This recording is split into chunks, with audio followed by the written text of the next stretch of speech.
Radio Dunia Vision pour vous informer. Il est 14 heures, c'est l'heure de votre édition de la mi-journée.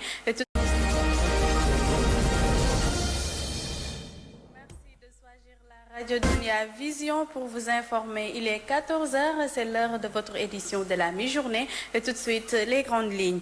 Tabaski 2023, Serigne Touba de Pikine, Kër Serigne Touba de Pikine, en banlieue dakaroise, devant les fidèles, Imam Serigne Mor Silla axe son discours sur le manque d'éducation de la jeunesse d'aujourd'hui et la perte de repères de certains jeunes, mais aussi interpelle les acteurs politiques à plus de retenue pour la préservation de la paix sociale. Opération de nettoiement le jour de la Tabaski à Tambacounda, la Société nationale de gestion des déchets solides, SONAGEP, sortent les gros moyens pour rendre la capitale du Sénégal oriental plus attrayante. À suivre le reportage de Amadou Diallo dans ce journal. Au même moment, le ministre des Forces armées Sidiki Kaba à Tambacounda, il a effectué une prière des deux rakas marquant la fête de l'Aïd el-Kabir, parle de non-événement pour la plainte de la société civile et de l'opposition sénégalaise au niveau de la Cour pénale internationale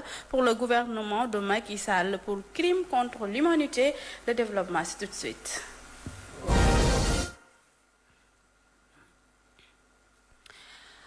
Bonjour et bienvenue, mesdames et messieurs. Comme je vous l'annonçais en titre, Tabaski, des milliers de fidèles musulmans ont rallié Kër Serigne Touba de Pikine. La prière des deux rakas a été dirigée par Imam Mor Silla de Kër Serigne Touba à Pikine, en banlieue dakaroise. Le guide religieux s'est beaucoup appesanti sur la solidarité entre les musulmans et la perte de valeur chez les enfants d'aujourd'hui. Imam Mor Silla de Kër Serigne Touba, que je vous propose d'écouter au micro de Biram Sen et Ibrahim Togola.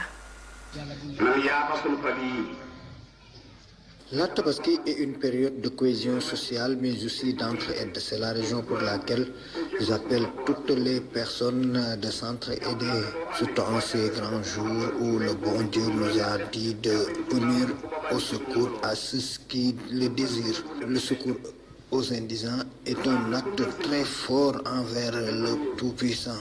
Ceci dit, j'appelle toute la classe politique à la cohésion sociale pour préserver la paix dans le monde, mais aussi dans le pays, car depuis un bon moment, notre pays traverse des situations très difficiles à cause de la politique. C'est anormal, car le pays n'a jamais connu ce genre de dérive.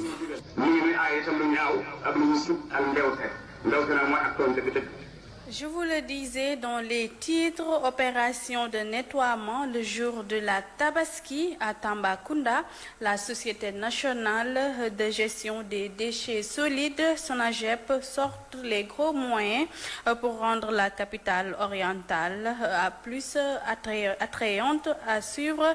Écoutons le reportage de notre correspondant depuis Tamba, Amadou Diallo. Les sites de forte production de déchets de la ville de Tambacounda ont reçu un coup de balai le jour de la fête de Tabaski. Un important dispositif a été ainsi mis en place pour rendre propre la ville de Tambacounda. À chaque Tabaski ou bien Korité, donc nous mettons notre dispositif en place pour essayer d'éradiquer tout ce qui est déchets, que ce soit dans les marchés et dans les garages, et ensuite sur les grands axes. Oui, c'est une première pour la Tabaski. Sinon, d'habitude, on avait l'habitude de travailler le lendemain de la Tabaski. On a mis en place un dispositif. Donc il y a aussi les 4 bennes tasseuses de faire la collecte dans la ville. Pour une réussite des opérations, une nouvelle stratégie a été déroulée. Il s'agit de recruter des éléments externes pour ainsi faciliter le travail. Et cette dernière semble porter ses fruits. Tamba, on a 109. On a 109 agents. Au niveau externe, on a 174. Au niveau de Bakel, interne, on a 8 et externe, on a 45.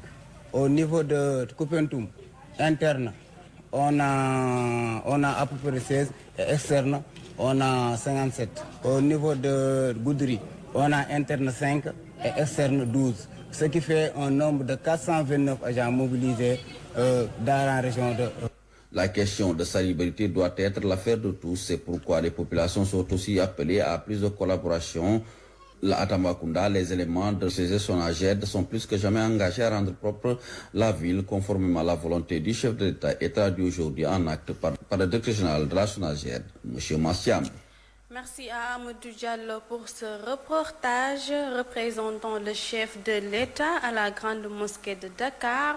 Le Premier ministre Amadou Ba invite les Sénégalais à prôner la paix et la cohésion sociale.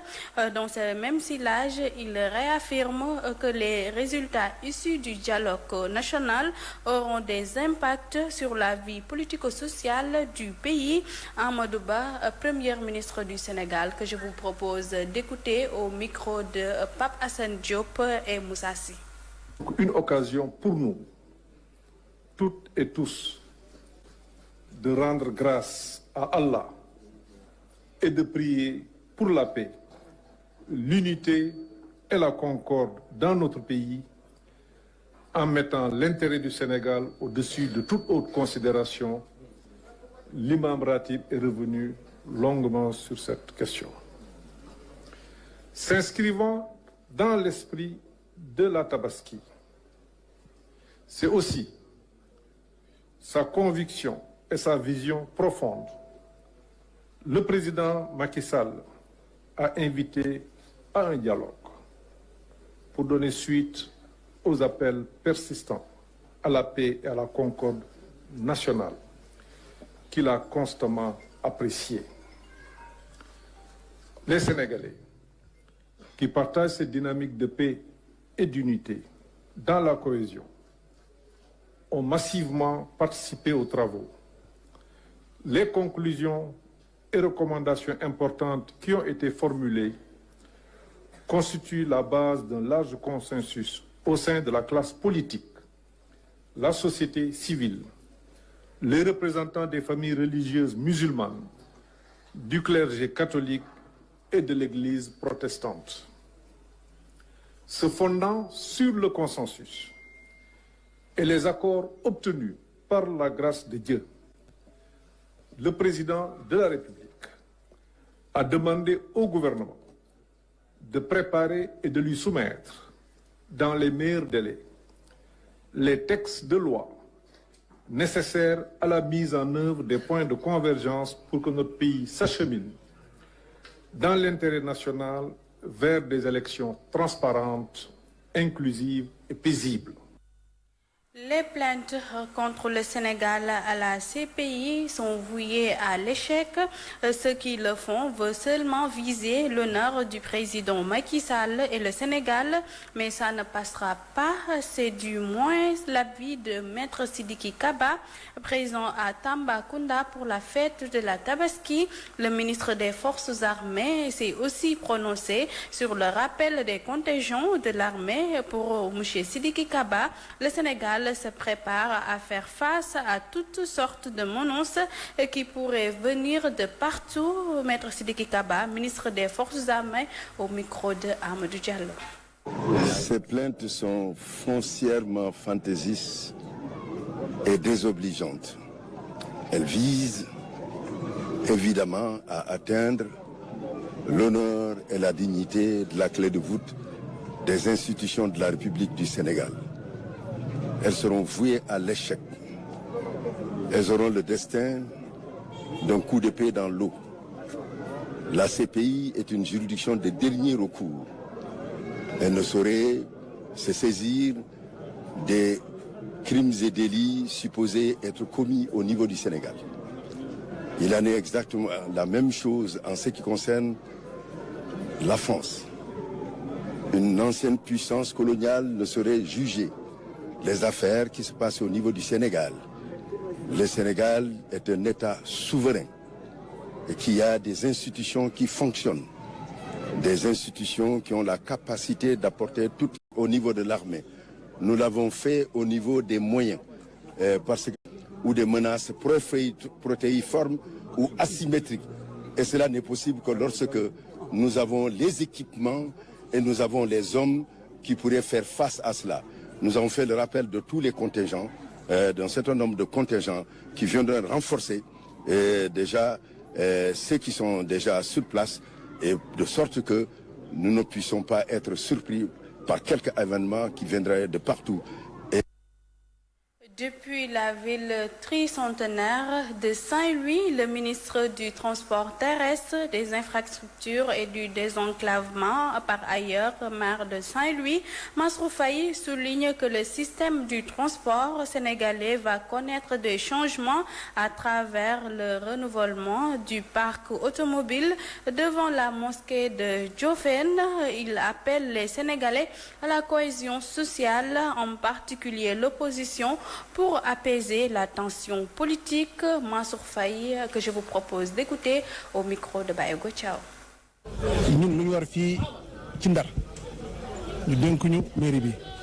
En ce qui nous concerne ici au niveau de la mairie de Saint-Louis, nous faisons de notre mieux.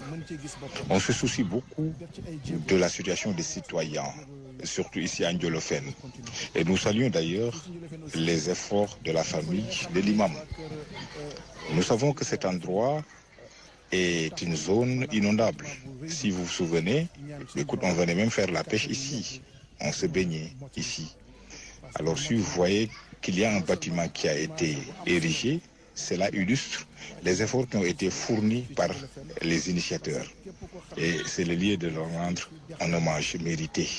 Nous leur renouvelons notre confiance.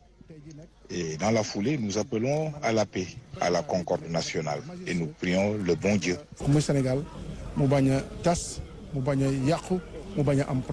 Le président du mouvement Sen Diapo Sen vole au secours des populations kaolackoises, en particulier ceux de Passoire, un quartier de la ville. Ceci, c'est la cérémonie de la 3e édition de remise d'appui et de financement aux femmes de sa localité. Cependant, une enveloppe de plus de 1 million de francs CFA leur a été donnée. L'objectif visé à travers ce geste, selon Serigne Sambatal, est d'aider les femmes à avoir leur autonomie financière, mais aussi participer à leurs activités génératrices de revenus. Ces propos sont recueillis par Ousmane Junior Sarr.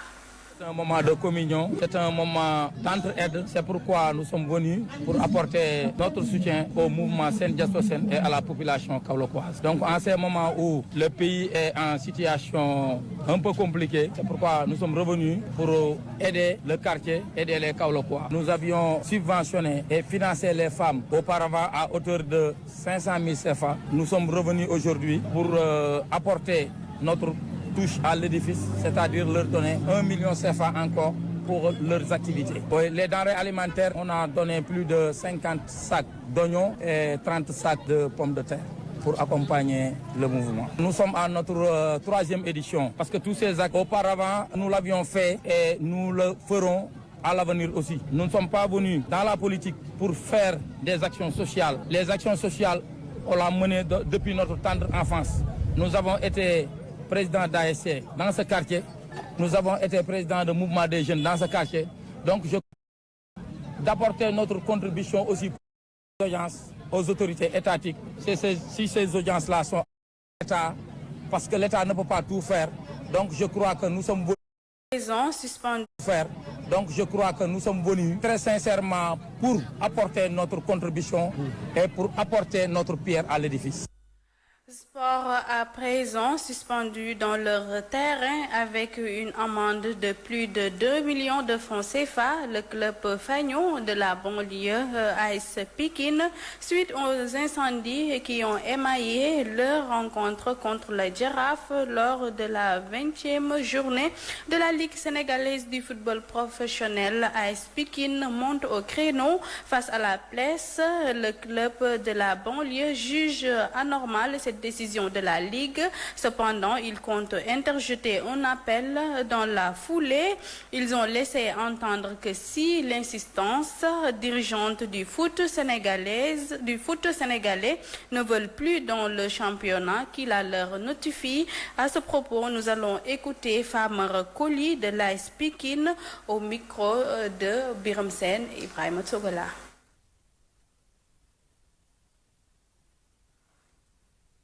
De ce qui s'est passé. quand même, une structure responsable, avant de juger, il doit même au moins prendre. Mais si vous lisez le PV, il n'y a qu'un seul rapport qui a été visé. Qu'un seul rapport. C'est le rapport du commissaire. Il y avait un superviseur de terrain. Il n'y a pas un élément contradictoire. Appelez l'AS Pikine pour lui dire de faire ses mémoires. En pareil cas, c'est ce qui se passe. Mais prendre une mesure aussi importante de délocaliser nos marches, de suspendre nos terrains, sans pour autant nous entendre qu'on fasse la relation des faits comme nous l'avons vu. La Ligue n'a pas. Mais dans la précipitation, quand même, ils ont orchestré ça pour dire qu'ils vont suspendre notre stade, qu'ils vont délocaliser nos matchs, pour nous donner nos yeux à huis clos. Nous pensons que vraiment c'est trop. Mais pour l'appel est suspensif en toutes circonstances dans ce cas de figure. Et nous allons attendre la décision de la commission de recours. Et si ça nous est favorable, tant mieux. Si ça nous est favorable, on va saisir une autre instance au niveau fédéral. Et même s'il faut aller au niveau de la tasse, il faut le faire. À présent, Famara Soli, le secrétaire général de l'AS Pikine. C'est cet élément même qui met fin à cette principale édition de la mi-journée. Mesdames et messieurs, merci de l'avoir suivi. Merci à toute la rédaction, Biram Sen, Jean Pouy ainsi que Yaya pour la réalisation de cette édition. Excellente suite de programme sur la Radio Dunia Vision et au revoir.